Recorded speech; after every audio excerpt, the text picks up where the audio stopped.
So my dear students, अब हम बात कर रहे हैं नेक्स्ट टॉपिक की, जो कि है प्रेशर की प्रॉपर्टी पास्कल्स लॉ।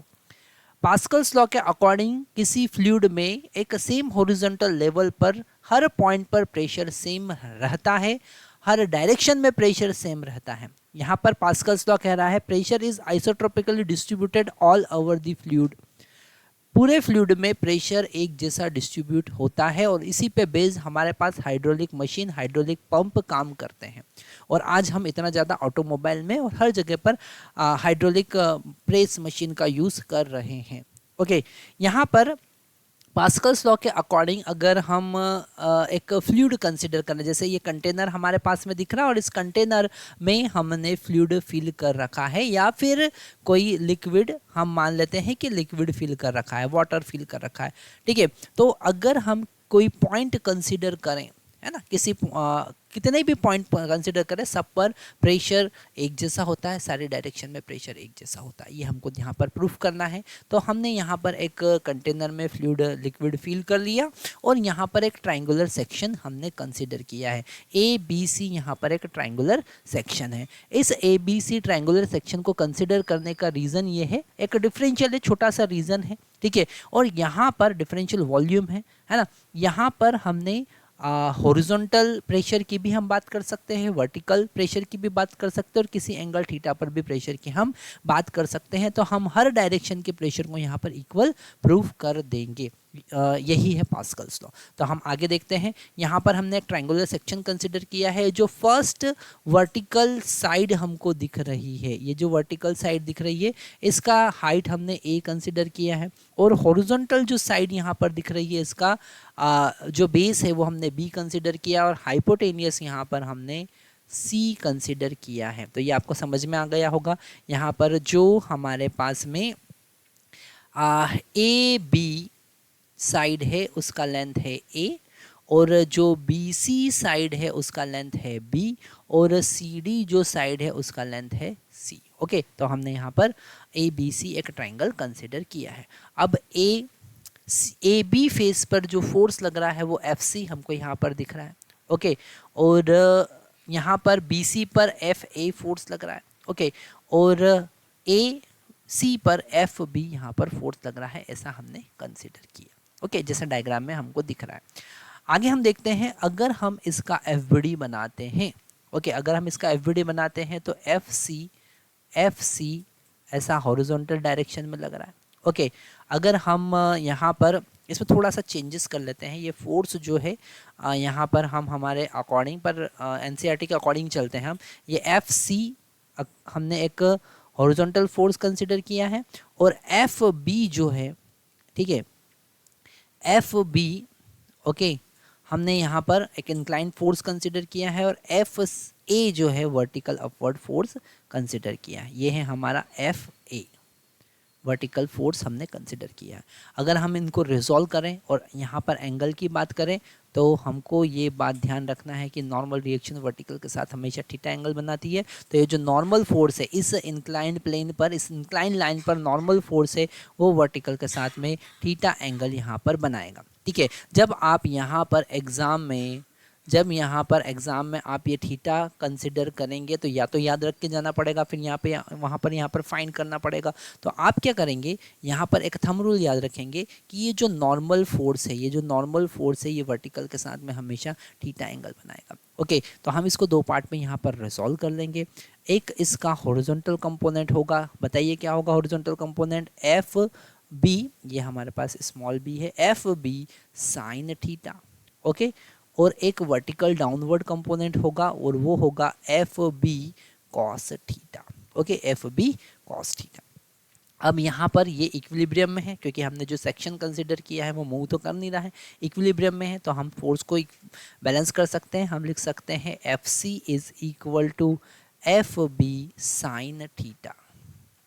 ओके, और हम लिख सकते हैं एफ ऊपर वाला इज इक्वल टू नीचे वाला, मतलब F A is equal to F B sine theta. Sorry, यहाँ पर आना चाहिए कॉस थीटा। क्या आना चाहिए, कॉस थीटा।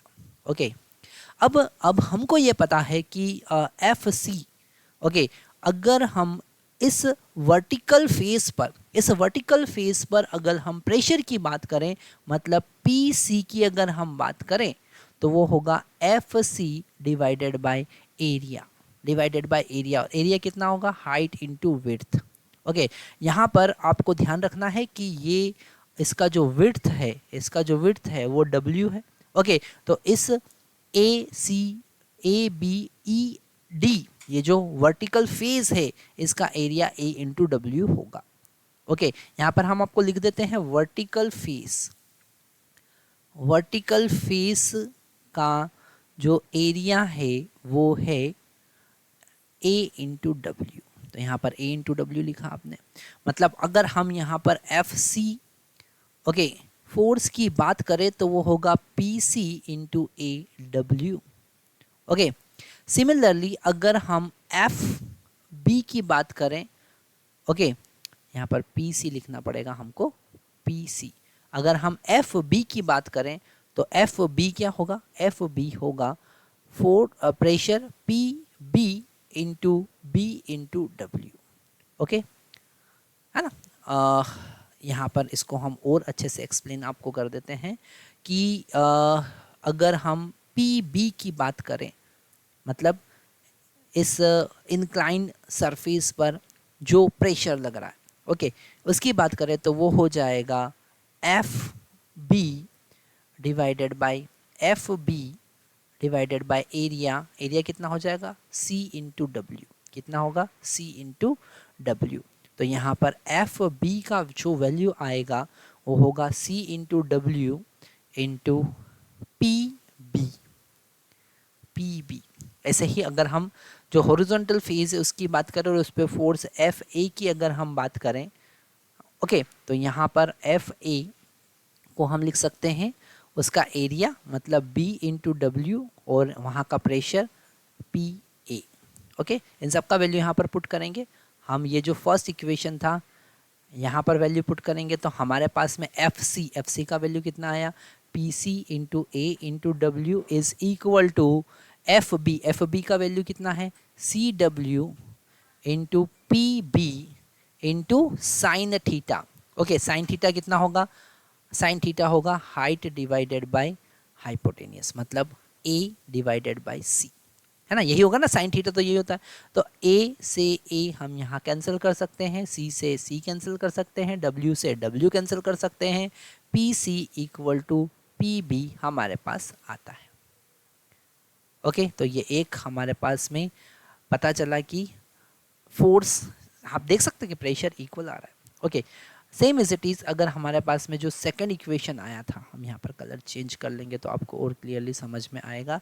ये जो सेकंड इक्वेशन हमारे पास में आया था, यहाँ पर एफ ए का वैल्यू आप पुट करेंगे तो एफ ए का वैल्यू कितना है, B into W into P A is equal to P B का वैल्यू वापस से वही हो जाएगा, कितना हो जाएगा, C into W into P B. Okay, F B का वैल्यू आपने पुट कर दिया, कॉस थीटा कितना होगा, B divided by C, base by hypotenuse. तो यहाँ बी से बी आप कैंसिल कर सकते हैं, सी से सी कैंसिल कर सकते हैं, डब्ल्यू से डब्ल्यू कैंसिल कर सकते हैं। हमारे पास में आया P A is equal to P B, है ना। तो ये सेकंड हमारे पास में कॉन्सेप्ट आ गया। इन दोनों को अगर हम देखेंगे तो हम लिख सकते हैं P A is equal to P B is equal to P C. Okay, मतलब कि हमने यहाँ पर पास्कल्स लॉ की हेल्प से वेरीफाई किया है, इस पूरे कॉन्सेप्ट की हेल्प से वेरीफाई किया है कि तीनों डायरेक्शन में, हॉरिजॉन्टल डायरेक्शन में, वर्टिकल डायरेक्शन में और इंक्लाइन किसी भी एंगल थीटा पर प्रेशर इक्वल होगा, isotropically distributed all over the fluid, पूरे फ्लूइड में एक जैसा डिस्ट्रीब्यूट होता है। ठीक है, तो इसी कॉन्सेप्ट पर हमारे पास में एक हाइड्रोस्टैटिक पैराडॉक्स है जो हमको आज यहाँ पर समझना है। क्या लिखा हुआ है, hydrostatic paradox is the phenomena of fluid mechanics where the pressure at a point is in a static fluid. Static fluid का क्या मतलब है, स्टैटिक फ्लूइड का मतलब है जो रुका हुआ है। अगर वो डायनामिक है, वो मूव कर रहा है, तो फिर यहाँ पर वो कॉन्सेप्ट हम यूज़ नहीं कर सकते। Is independent of the shape of container, container पर डिपेंड नहीं करता है, उसके शेप पे डिपेंड नहीं करता है, only depend on the depth of point below the surface, कहाँ पर वो है उस पर डिपेंड करता है। This mean that the pressure at a given depth is equal in all direction. ये पॉइंट आपको याद रखना है है ना, regardless the shape of the container और the location of the point within the it. Okay, कहीं पर भी आप देखेंगे तो प्रेशर सब जगह एक जैसा होगा। Hydrostatic paradox is a fundamental principle of fluid mechanics and has important application in engineering and physics. बहुत इंपॉर्टेंट कॉन्सेप्ट है। तो यहाँ पर हाइड्रोस्टैटिक पैराडॉक्स भी आपको लिख लेना है क्या होता है। नेक्स्ट अगर हम देखें कि पास्कल्स लॉ की एप्लीकेशन देखें, है ना, तो हमारे पास में पास्कल्स लॉ की एप्लीकेशन आती है हाइड्रोलिक मशीन। हाइड्रोलिक मशीन हमारे पास में यहाँ पर आपको क्लियरली डायग्राम दिख रहा है। हमने यहाँ पर एक पिस्टन लगा रखा है जिसका एरिया A1 है और दूसरा पिस्टन लगा रखा है जिसका एरिया A2 है और इन दोनों के बीच में एक चैनल की हेल्प से हमने फ्लूइड फिल कर रखा है। अब हमको यहाँ पर पता है कि अगर ये वाला पॉइंट हम कंसिडर करें, कौन सा पॉइंट कंसिडर करें, यहाँ पर फर्स्ट पिस्टन के यहाँ पर अगर हम फर्स्ट पॉइंट कंसिडर करें और ये वाला हमारा सेकंड पॉइंट है, तो according to Pascal's law pressure of 1 is equal to pressure of 2। क्या लिखेंगे, क्या लिखेंगे, आप लिखेंगे अकॉर्डिंग टू पास्कल्स लॉ। क्या लिखेंगे, according to Pascal's law. Pascal's law के अकॉर्डिंग हम यहाँ लिख सकते हैं 1 का प्रेशर P के प्रेशर के बराबर है। मतलब F1 by A1 is equal to F2 by A2। Okay, मतलब अगर आप यहाँ से F2 फाइंड करोगे तो वो होगा A2 divided by A1 into F1। Okay, मतलब यहाँ पर हमको समझ में आ रहा है क्योंकि A2 is very very greater than A1, तो F2 भी यहाँ पर बहुत बड़ा होगा F1 के कंपैरिजन। मतलब आपने यहाँ पर बहुत छोटे फोर्स की हेल्प से एक बड़ा फोर्स बना लिया। यही हाइड्रोस्टैटिक पैराडॉक्स भी है कि आप एक बहुत स्मॉल वैल्यू के फोर्स से बहुत बड़े वैल्यू का फोर्स बना सकते हो, बहुत बड़े अमाउंट मैग्नीट्यूड का फोर्स यहाँ पर बना सकते हो using hydrostatic paradox, using Pascal's law. ठीक है, हाइड्रोलिक मशीन। ओके, तो यहाँ पर हमने इस कॉन्सेप्ट को भी so my dear students, next हम पास्कल्स लॉ से रिलेटेड जेई में आया हुआ क्वेश्चन देख रहे हैं। जेई 2023 6 अप्रैल के सेकंड शिफ्ट में आया हुआ क्वेश्चन है। यहाँ पर क्वेश्चन असर्शन और रीजन बेस्ड है। ओके, असर्शन ए में गिवन है when you squeeze one end of tube to get toothpaste out from other end Pascal's principle is observe. Okay, वो कह रहा है कि जब आप टूथपेस्ट के एक एंड को प्रेस करते हैं तो दूसरे उसके एंड से ऑटोमेटिकली टूथपेस्ट बाहर निकलने लगता है। उसको ट्यूब को हम प्रेस करेंगे तो वहाँ से बाहर निकलने लगता है। क्या यहाँ पर पास्कल्स प्रिंसिपल वैलिड है? और वो रीज़न बता रहा है, a change in pressure applied to an enclosed incompressible fluid is transmitted undiminished to every portion of fluid and to the wall of container। बिल्कुल सही बात है, बिल्कुल सही बात है। ये बिल्कुल करेक्ट एक्सप्लेन कर पा रहा है। Reason is correct explanation of A, क्योंकि ऐसा ही होता है। यही है पास्कल्स लॉ कि प्रेशर जो होता है वो सारी पूरे वॉल पर और फ्लूइड में यूनिफॉर्मली आइसोट्रोपिकली डिस्ट्रीब्यूट हो जाता है।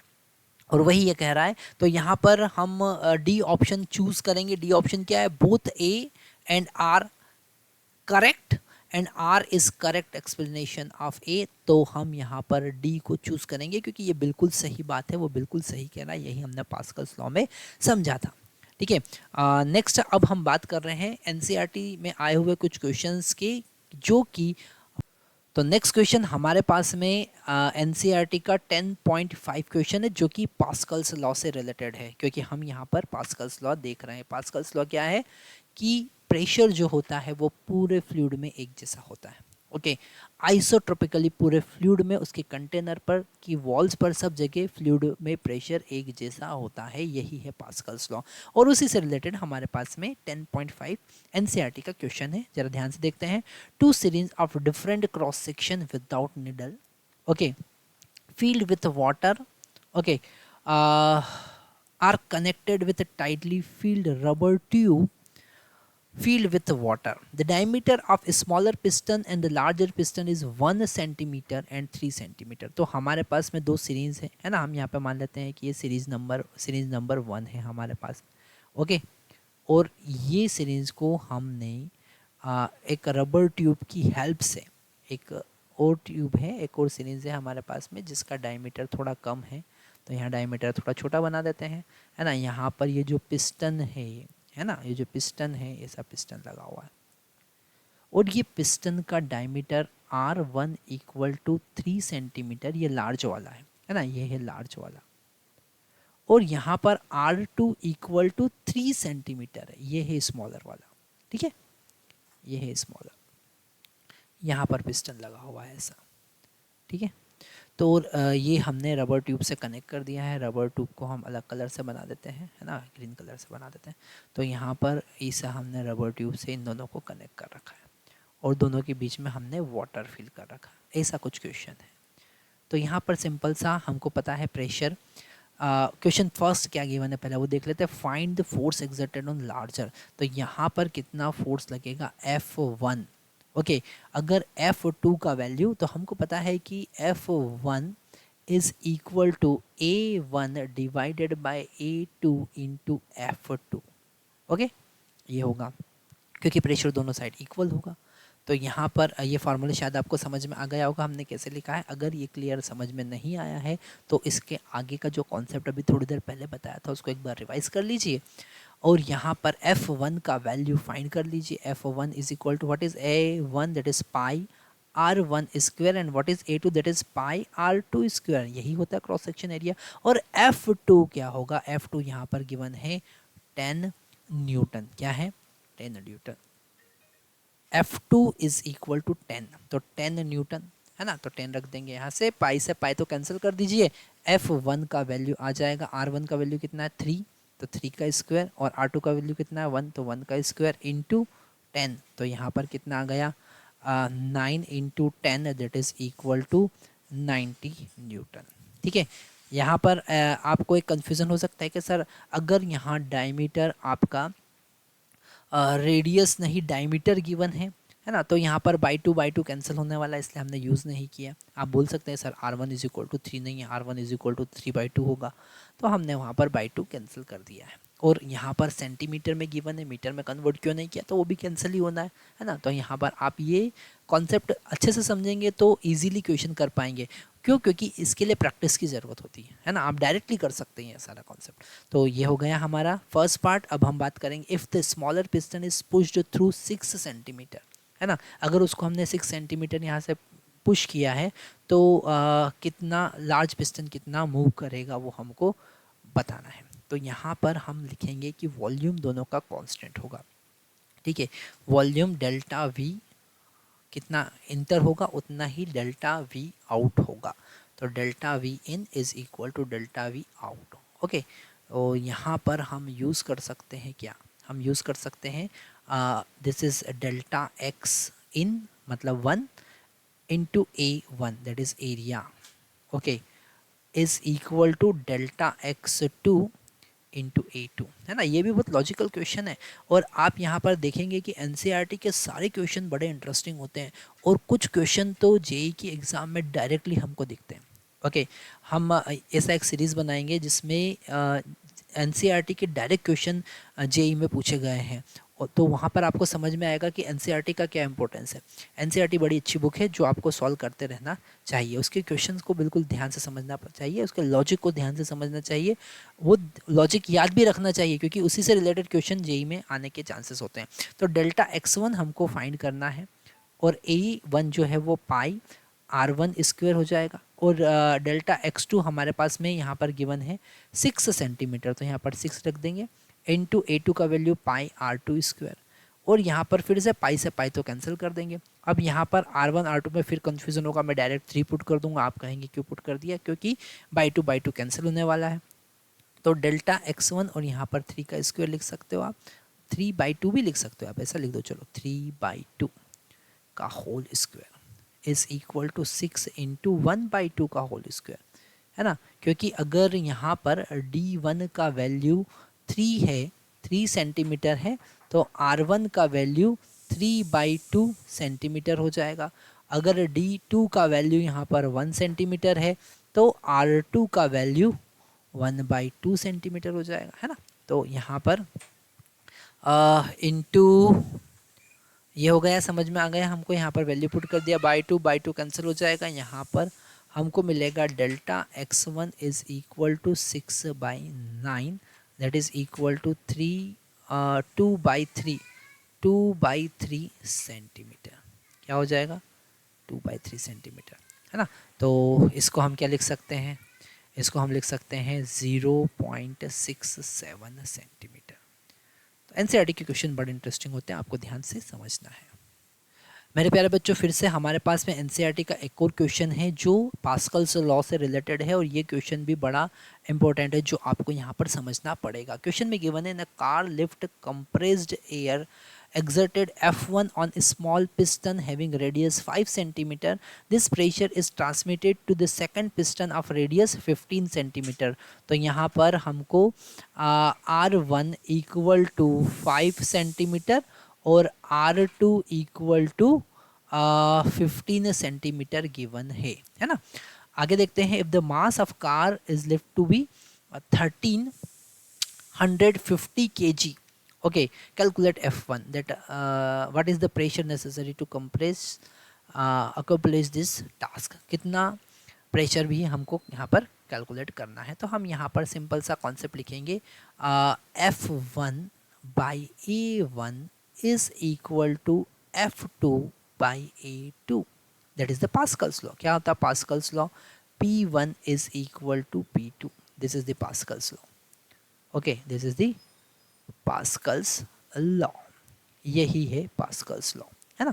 तो ये एक लेक्चर अगर आपने ईमानदारी से देख लिया तो पास्कल्स लॉ तो पूरा आपका कन्फर्मली कंप्लीट हो जाएगा, ठीक है। तो यहाँ पर F1 मतलब कि छोटा वाला फोर्स आपको बताना है, और E1 मतलब पाई, R1 मतलब 5 का square is equal to F2 मतलब कि ये, ठीक है। F2 F2 यहाँ पर हो जाएगा 1350 इंटू जी, है ना। जी का वैल्यू 9.8 दे रखा है, मतलब 1350 इंटू 9.8 न्यूटन। तो हम यहाँ पर लिखेंगे 1350 into 9.8 Newton divided by pi into 15 का होल स्क्वायर, क्योंकि यहाँ पर R2 का वैल्यू कितना है 15। पाई से पाई यहाँ पर कैंसिल कर दीजिए, F1 का वैल्यू निकाल लीजिए, है ना। F1 का वैल्यू कितना हो जाएगा? ये हो जाएगा 13, ये 3 टाइम कैंसिल होगा और यहाँ पर 9 हो जाएगा। तो 1350 इंटू 9.8 डिवाइडेड बाई 9, है ना। 9 से इसको कैंसिल करते हैं तो ये हो जाएगा 9 1 जा, और यहाँ पर 4 बचेंगे तो 9 4 जा 45, एक 0 एज इट इज़ इंटू 9.8। इसको आगे सॉल्व कर सकते हैं हम, इतना न्यूटन का फोर्स हमको लगाना पड़ेगा। तो यहाँ पर अगर हम 9 से इसको कैंसिल करेंगे तो हमको मिलेगा 150, कितना मिलेगा 150 इंटू 9.8, अल्टीमेट हो जाएगा 1470 ओके न्यूटन।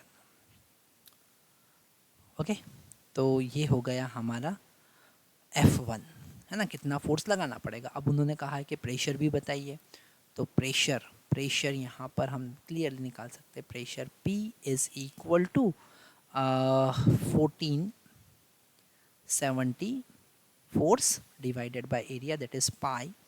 R1 कितना है यहाँ पर 5, तो 5 इंटू 10⁻⁻² का होल स्क्वायर।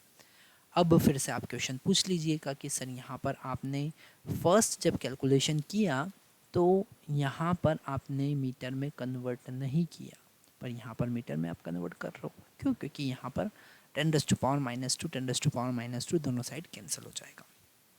तो pressure P is equal to आया 1470 डिवाइडेड बाय 3.14 इंटू 25 इंटू 10⁻⁻⁴, है ना। ऊपर चले जाएगा ये, तो अब यहाँ पर 1470 divided by 3.14 into 25 into 10⁴ pascal.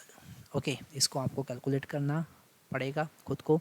हम यहाँ पर फिर आपको एक बार कैलकुलेट करके बताते हैं। 1470 को हम डिवाइड करेंगे 3.14 से, और हम वापस से डिवाइड करेंगे 25 से।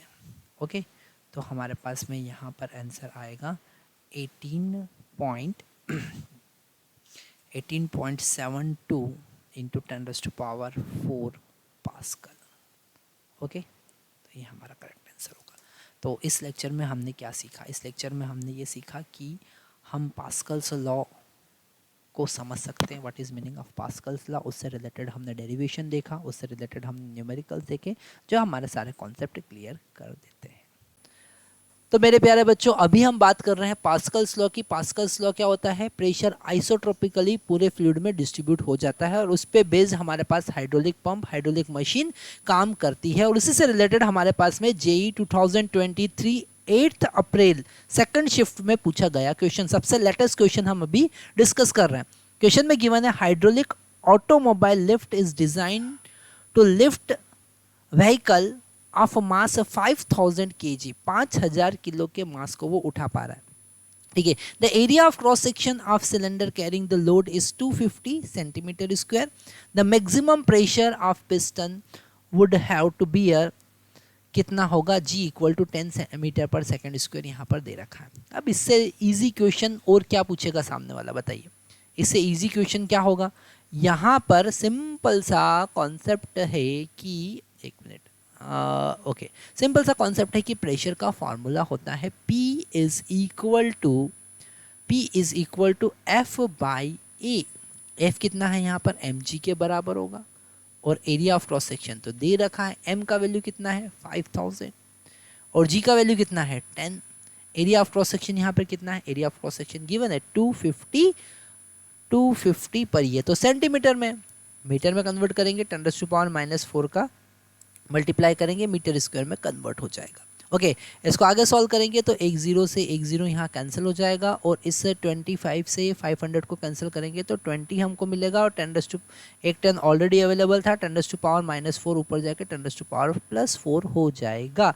अल्टीमेट 2 इंटू 10⁻6 पास्कल हमारे पास आंसर आएगा। यहाँ पर क्लियरली हमको समझ में आ रहा है कि कौन सा आंसर सही होगा। हमारे पास में जो थर्ड आंसर है वो सही होगा, 2 इंटू 10⁻6 पास्कल। एक और क्वेश्चन हम सॉल्व करते हैं। हमारे पास में जेई मेंस 2021 24 फेब के फर्स्ट शिफ्ट में आया हुआ क्वेश्चन हमारे पास फिर से पास्कल्स लॉ का है। थोड़ा इंटरेस्टिंग क्वेश्चन है, ध्यान से समझना। 2023 के कंपैरिजन में 21, 22, 19, 18 के क्वेश्चंस आप देखेंगे तो थोड़े से आपको टफ लगेंगे, और वो बहुत स्टैंडर्ड क्वेश्चन है जो आपको ट्राई करना चाहिए। ठीक है, क्वेश्चन में गिवन है, hydraulic press can lift 100 kg when a mass m placed on a smaller piston। छोटे वाले पे हमने m मास रखा हुआ है। ठीक है, तो वो 100 kg के मास को उठा पा रहा है। ठीक है, it can lift fill in the blanks, है ना, when the diameter of a large piston is increased by 4 times and smaller piston decreased by 4 times, और m को सेम रखना है। हम यहाँ पर सिंपल सा प्रेशर का कॉन्सेप्ट यूज़ करेंगे क्योंकि वही पास्कल्स लॉ है। प्रेशर का concept P1 equal to P2, है ना, मतलब कि F1 फोर्स डिवाइडेड बाय उसका area pi diameter D1 by 2 का whole square, okay, is equal to F2 divided by pi diameter D2 by 2 का होल स्क्वायर। ओके, तो यहाँ पर जो प्रेस मशीन है, छोटे वाले जो पिस्टन है उसका डायमीटर D1 है, बड़े वाले का डायमीटर D2 है। ठीक है, तो यहाँ पर हम पाई से पाई कैंसिल कर सकते हैं और 2 से 2 भी कैंसिल कर सकते हैं। अब यहाँ पर F1 का जो वैल्यू है वो m इंटू जी होगा डिवाइडेड बाई D1 का square is equal to F2 का वैल्यू हमारे पास में 100 गिवन है into ji divided by D2 का होल स्क्वायर। तो जी से जी भी यहाँ पर कैंसिल कर ही दो। ठीक है, अब सेकंड केस में हम देखेंगे तो m एज इट इज है, पर डायमीटर छोटा वाला जो डायमीटर D1 जो है, D1 क्या है, smaller one, D1 is the smaller one, okay, और D2 क्या है, D2 द लार्ज वन। ठीक है, लार्जर है ये। तो यहाँ पर छोटे वाले का और छोटा कर दिया, डिक्रीज बाय 4 टाइम्स, और बड़े वाले का और बड़ा कर दिया, इंक्रीज बाय 4 टाइम्स। तो यहाँ पर डायमीटर D1/4 हुआ सेकंड केस में, मास m एज इट इज रखा, और इधर कैपिटल M हम अब कितना रख सकते हैं, कितना लिफ्ट करेगा वो हमको बताना है। और यहाँ पर इसका डायमीटर हमने 4 टाइम्स कर दिया है ना, यहाँ पर लिखा हुआ क्लियर कि बड़े वाले का डायमीटर 4 टाइम्स कर दिया है। दोनों का हम रेशियो लेंगे, तो m से m यहाँ हम कैंसिल कर देंगे, D1 स्क्वायर से D1 कैंसिल कर देंगे, D2 स्क्वायर से D2 स्क्वायर हम कैंसिल कर देंगे। इसको आगे सॉल्व करेंगे तो हमारे पास यहाँ पर कितना बचा 1, और यहाँ पर बचा 1 डिवाइडेड बाय 1 डिवाइडेड बाय 16 मतलब कि 60 इज इक्वल टू, यहाँ पर हमारे पास 100 बचा, यहाँ पर m डिवाइडेड बाय 16। ओके, तो यहाँ पर से m का वैल्यू हम कैलकुलेट करेंगे तो 16 × 16 × 100 आने वाला है, मतलब m इज इक्वल टू कितना हो जाएगा बताइए, 25600 kg। ओके, इतना होगा, दैट इज द आंसर। तो बड़े इजी क्वेश्चन आते हैं, अगर थोड़ा सा लॉजिक लगाएंगे तो बहुत इजीली आप क्वेश्चन कर सकते हैं। अगर हम जेईई मेंस की बात करें तो केवल बेसिक कॉन्सेप्ट ही सफिशिएंट है। बेसिक कॉन्सेप्ट अगर कवर कर लिए हमने, बेसिक फॉर्मूले, और यहाँ पर हम आगे आने वाले वीडियोस में हर चैप्टर का एक ब्रीफ, एक शॉर्ट 1 शॉट वीडियो बनाने वाले हैं, जिसमें हम ये भी बात करेंगे कि जेईई में ये कौन से टॉपिक ज़्यादा इंपॉर्टेंट है और उस पर बेस्ड क्वेश्चन आए हुए हैं। ठीक है, तो आगे वाला वीडियो आपको ज़रूर देखना है।